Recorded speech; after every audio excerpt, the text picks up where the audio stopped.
الشیخ محمد متولی الشراوی رحمۃ اللہ علیہ نے، جو مصر اور عرب دنیا کے سب سے مشہور انٹرنسٹ ہیں، انہوں نے ڈاکٹر حسام کو کلینک میں ملاقات کے لیے بلایا۔ ڈاکٹر حسام نے انکار کر دیا، لیکن وہ اس کے پاس اس کے گھر گئے۔ شیخ کو چیک اپ کرنے کے بعد ڈاکٹر حسام نے ان سے پوچھا، اے شیخ، سب سے افضل عبادت کون سی ہے جو مجھے اللہ تعالیٰ کے قریب کر دے گی، خاص کر جبکہ میں آخری عمر میں ہوں؟ کیا یہ نماز یا روزہ یا عمرہ؟ شیخ الشراوی نے کہا، بہترین عبادت دوسروں کو راحت پہنچانا ہے۔ ڈاکٹر حسام حیران ہو گئے اور شیخ الشراوی سے پوچھا، وہ کیسے؟ شیخ الشراوی نے کہا، اس سے بھی بدتر کون ہے جو آخری فیصلے کا انکار کرے؟ اللہ تعالیٰ نے فرمایا، کیا تم نے اس شخص کو دیکھا ہے جو آخری جزا کا انکار کرے؟ کیا تم نے دیکھا جو آخری فیصلے کو انکار کرتا ہے اور وہ کیا کر رہا ہے؟ پہلے یعنی یتیم کو دھتکارنے والا، اور اس کا مطلب ہے کہ انہوں نے یتیم کا دل توڑا۔ دوسرا، اور مسکین کو کھانا کھلانے کے ترغیب نہیں دیتا، اس کا مطلب یہ ہے کہ وہ غریبوں کو نکال دیتا ہے اور نہ ان سے بات کرتا ہے، نہ انہیں کھانا کھلاتا ہے اور نہ ہی ان کو فارغ کرتا ہے۔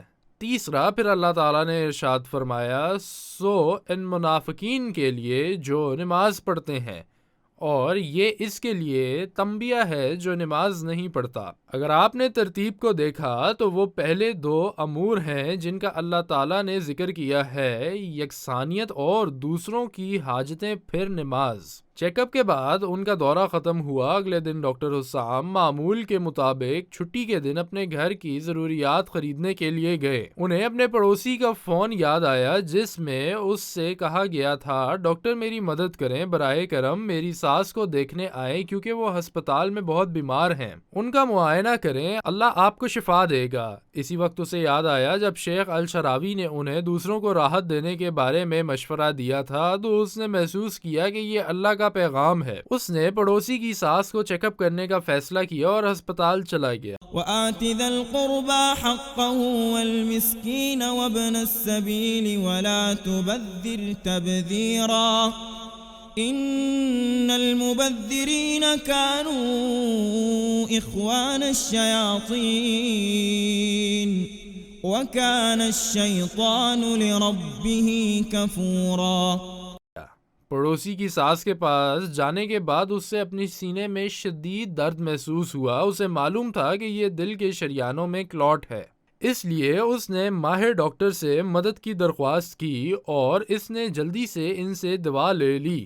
2 منٹ میں درد ختم ہو گیا۔ ڈاکٹر حسام یہ کہتے ہوئے سوچنے لگتے ہیں، اگر یہ کلاٹ مجھے اس وقت پڑتا جب میں ہسپتال سے دور ہوتا، یا دوسرے لفظوں میں اگر میں نے اپنے پڑوسی کی پرواہ نہ کی ہوتی اور اس کی ساس کو ہسپتال میں دیکھنے نہ آتا، تو میں اب تک مر چکا ہوتا، کیونکہ دنیا کی سب سے مضبوط شخص اگر اس کی کورونری شریان میں کلاٹ ہو تو وہ جلدی سے دوائی نہ لینے کی صورت میں مر جائے گا۔ یہ ایسا ہی تھا جیسے اللہ نے مجھ سے کہا، تو نے اپنے پڑوسی کو راحت دی اور میں نے تجھے راحت دی اور تیری جان بچائی۔ دوسروں کو راحت دینا اللہ کی خوشنودی حاصل کرنے کا ایک اچھا ذریعہ ہے۔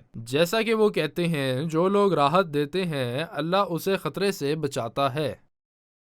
يا أيها الذين آمنوا اتقوا الله ولتنظر نفس ما قدمت لغد واتقوا الله إن الله خبير بما تعملون ولا تكونوا كالذين نسوا الله فأنساهم أنفسهم أولئك هم الفاسقون لا يستوي أصحاب النار وأصحاب الجنة هم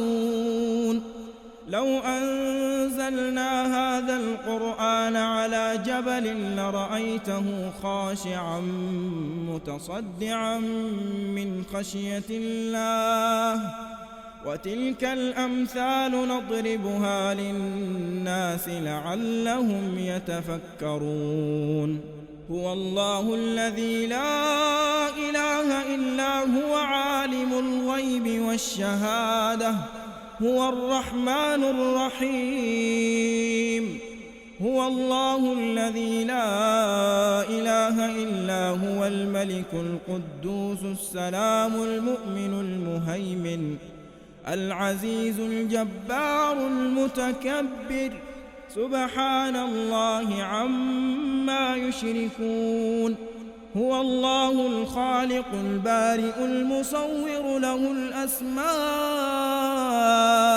الحسنى يسبح له ما في السماوات والأرض وهو العزيز الحكيم